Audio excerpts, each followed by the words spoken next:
This is SSPTV News, brought to you by Samsung Productions and the Hazleton Standard Speaker.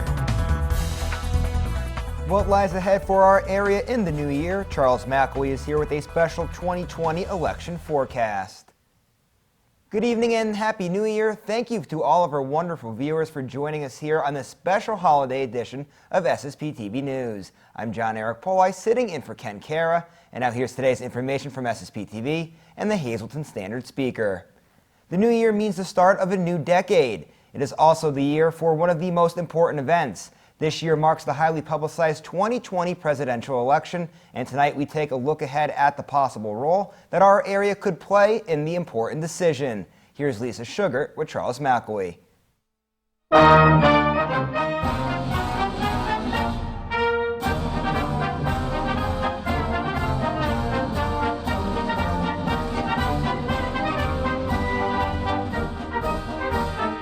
With 2020 upon us, we thought we would bring our good friend Charles McElwee back to our studios for another forecast of what will be happening in this major election year.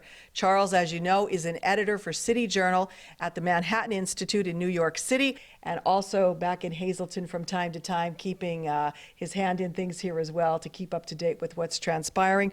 We wanted to kind of do a forecast like we did last year of what you see lying ahead for us this year. This is going to be a busy one for Luzerne County and the Hazleton area once again. Yeah, we're back to 2016. We're going to be seeing reporters just setting up satellite trucks, visiting restaurants, going to bars, finding people for blind quotes. It's going to be the territory to cover in 2020 because in 2016, this county, Luzerne and Hazleton, contributing to it, changed the election.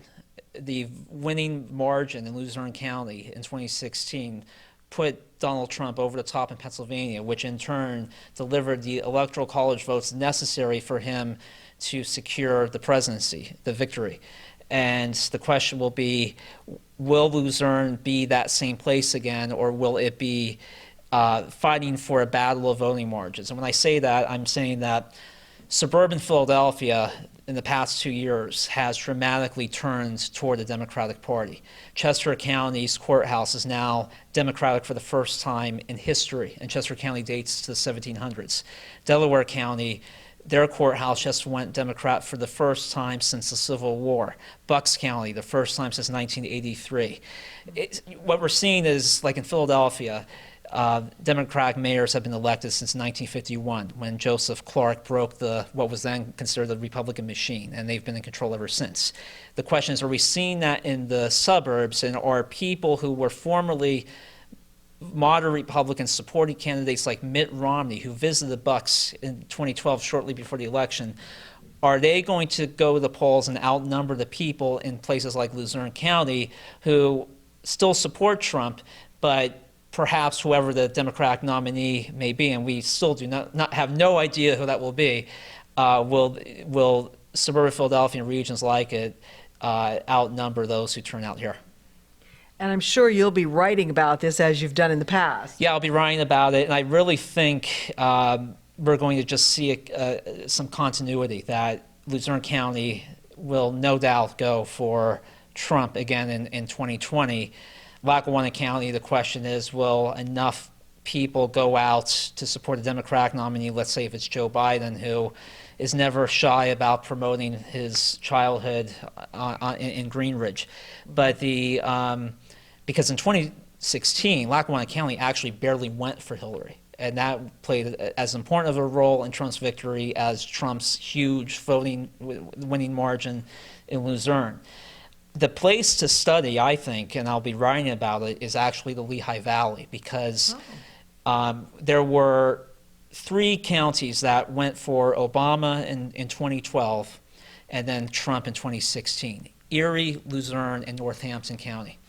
we already know where Luzerne's going to be heading. I think it will be an encore performance. Erie, I think, will ultimately go for Trump as well. It's Northampton that is really interesting. Of course, the Lehigh Valley is not that far, and it's just this region that underwent this transformation in the past 10 years. The nation's largest logistics hub, $1 billion invested in downtown Allentown. Congested traffic, as we all know, when we're traveling on 78 or going to the Lehigh Valley Mall or wherever. So we're seeing this region that's transformed, and in 2016, Northampton went for Trump. Will it go for Trump again in 2020? And I think that will be the bellwether, because Luzerne, I think the turnout for Trump will be so high that he can continue to rely on it. But will places like Northampton or Bucks or even Cumberland or Dauphin County and suburban Harrisburg, will they compete with that margin, that margin of victory that can imperil his shot at a second term? So yes, this will be the place to study in 2020, and I think everybody has to get prepared for all those articles, whether it's in the Boston Globe, New York Times, Washington Post. We know those stories like a movie script, and I think they'll continue to fill those articles like Mad Libs. Well, we'll have to wait and see. And if people want to follow the work that you're doing, where can they find your work?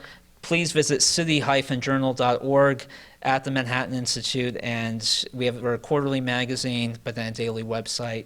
And I continue to write about political trends, economic trends, and culture.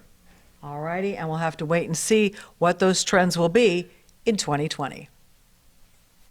Thank you, Lisa. And now on a much lighter note, we have a special performance coming up that will help brighten your New Year's celebration. It ties nicely with our special holiday programming that we have been airing throughout the holiday season. Be sure to watch the 25th anniversary of SSPTV News. Also, you can take a tour through the newly renovated emergency room at the Lehigh Valley Hospital on a new Sam Lassant show. You can also experience Christmas in Cunningham and so much more. Make sure to check your local listings for times, or you can watch anytime at SSPTV.com. And now here's another holiday treat direct from the downtown Hazleton studios. It's the SSPTV Carolers. Frosty the Snowman was a jolly, happy soul, with a corncob pipe and a button nose, and 2 eyes made out of coal. Frosty the Snowman is a fairy tale, they say.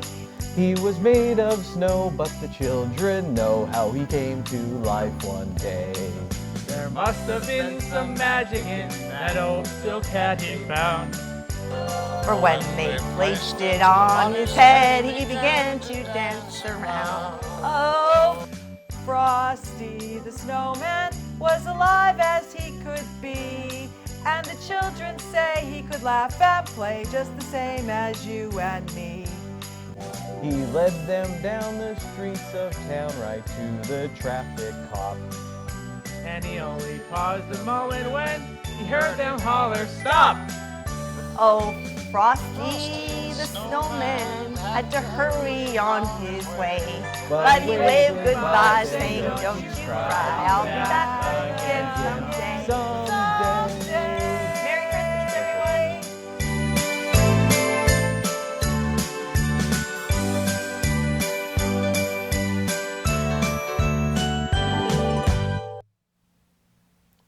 I bet you that if we auditioned for The Voice, we'd totally get all 4 chairs to turn around, but that's just my opinion. Well, still ahead on this holiday edition of SSPTV News, we'll talk with the talented artist behind the special mural that will depict the Hazleton Way in downtown Hazleton. Plus, Ron Marchetti is here with this week's edition of Short Shots, and Ken Kara gets the scoop on this year's Hazleton area high school water polo team. We'll be right back.